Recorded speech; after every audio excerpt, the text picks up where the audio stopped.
Kardeş sağ dediğim o hayvanlar bunlardır. 70 baş faraş dişi toğullar. Taxıl bisimindən sonra hamısı qoşdan çıxan heyvanlar.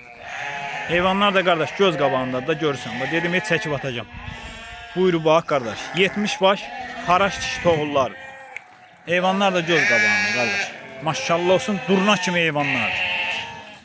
Ünvan da Beyləqan rayonu. Buyur bax kardeş. Sağ dediğim o heyvanlar bunlar. Dəvə qulaq durna boğaz. Ay maşallah. Hərəsi bir durna. Görsən kardeş.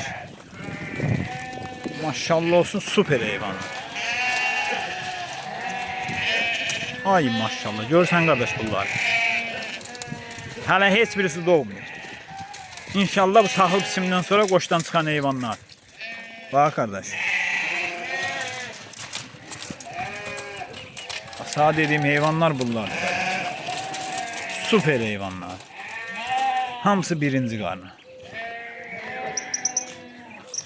Ay maşallah. Görsən bunlar kardeş. Faraş dişli oğullar. Hazır hamısı qırxılıb.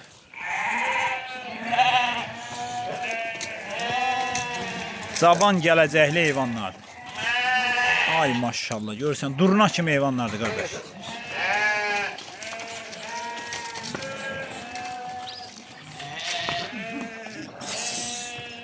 Süper kardeş.